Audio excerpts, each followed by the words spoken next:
Tulu ಚಿತ್ರರಂಗದಲ್ಲೇ box ಆಫೀಸ್ನಲ್ಲಿ ಧೂಳೆಬ್ಬಿಸಿದ ಗಿರ್ಗಿಟ್ ತನ್ನ 25ನೇ ದಿನವನ್ನ ಯಶಸ್ವಿಯಾಗಿ ಪೂರೈಸಿದ್ದು ಚಿತ್ರತಂಡ ಕೇಕ್ ಕಟ್ಟಿಂಗ್ ಮಾಡಿ ಸಂಭ್ರಮಿಸಿತು.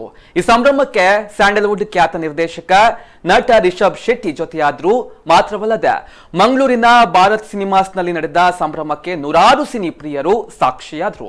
ಸಿನಿಮಾ ಕುರಿತಾಗಿ ಮಾತನಾಡಿದ ರಿಷಬ್, ಗಿರ್ಗಿಟ್ ಸಿನಿಮಾ ತುಳು ಸಿನಿಮಾ ರಂಗದಲ್ಲೇ ಒಂದೊಳ್ಳೆಯ ಸಿನಿಮಾವಾಗಿ ಮೂಡಿಬಂದಿದೆ.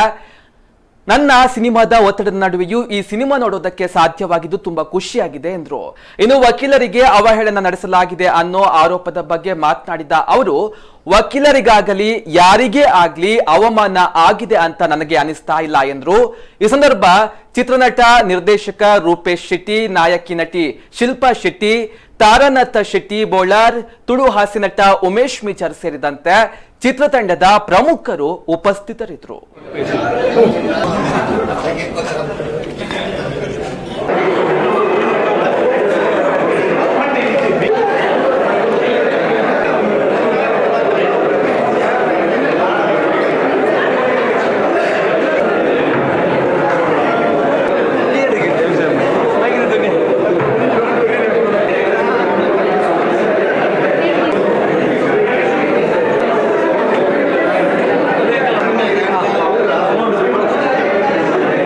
ಇವತ್ತೈದನೇ ದಿನ ಎಂಕ್ಲೇಜ್ ಮಲ್ಲ ಸೆಲೆಬ್ರೇಷನ್ ಬೇದಾಗ್ಲು ಸುಮಾರು ಜನ ಪಂಡ್ರ ನೂತನ ದಿನ ದಾರಿ ಸೆಲೆಬ್ರೇಟ್ ಮಾಡ್ಲೇಂದ್ರೆ ಆಡಿ ಎಂಕ್ಲೊಂದು ಎಲ್ಲೇ ತಂಡ ಇಲ್ಲೆಲ್ಲೇ ಕಲಾವಿದರು ಸೇರೋದು ಮಂತಿನ ಅಂಚಿನ ಒಂದು ಸಿನಿಮಾ ಗಿರ್ಗಿಟ್ 25ನೇ ದಿನ ಇಂಗ್ಲ ಓಲ್ ಮಾತ್ರ ರಿಲೀಸ್ ಮಾಡ್ತ ಅವ್ರು ಮಾತ್ರ ಒಂದೇ ಥಿಯೇಟರ್ ಎಲ್ಲ ಕಮ್ಮಿ ಆಗೋದು 25 ದಿನ ಆ ಒಂದು ಬಂದ ಎಂಗ್ಲ ಎಲ್ಲೇ ಕಲಾವಿದರು ಎಡ್ಡೆ ಸಿನಿಮಾ ಮಾಡ್ಕೊಂಡು ಬಂದ ಕಲಾವಿದ ಮಂತಿನ ಅಂಚಿನ ಒಂದು ತಂಡದ ಪ್ರತಿ ಕಲಾವಿದರೆಲ್ಲ 25ನೇ ದಿನ ಬಂದ ಮಲ್ಲ ಮೈಲಿಗಲ್ಲಿ ಸಂಚಾರದ ಕ್ರೆಡಿಟ್ ಹೆಂಗ್ ಖಂಡಿತ ಹೋಗ್ಬಿಟ್ಟಿದೆ ಯಾಕೆ ಬಂದ ಪ್ರತಿ ಈವೆಂಟ್ ಯಾನ್ ಎದುರು ತೋಜರ ಯಾಕೆ ಬಂದ ಯಾನ್ ಹೀರೋಯಿನ್ ಹತ್ರ ಮಾತ್ರ ಫೋಕಸ್ ಇಂಚ್ ಬರ್ರೆ ಅವು ಆಂಡ ಯಾನ್ ಎದುರು ತೋಜೋಣ ಎನ್ನ ಪಿರೌಡ್ ಉಪ್ಪುನಂಚಿನ ಎನ್ನ ತಂಡ ಸಿನ್ಸಿಯರ್ ಆದ ಎಫರ್ಟ್ ಕೊರೋನಂಚಿನ ಎನ್ನ ತಂಡ ಸಂಚಾದ ಅಕ್ಲಿಗೆ ಥ್ಯಾಂಕ್ಸ್ ಪನ್ಪುನಂಚಿನ ವೇದಿಕೆ ಖಂಡಿತ 100 days ದಾನಿ ಅನ್ ದೀಪ ಮೊಲಾಟ ಟೈಮ್ ಇಜ್ಜಿ.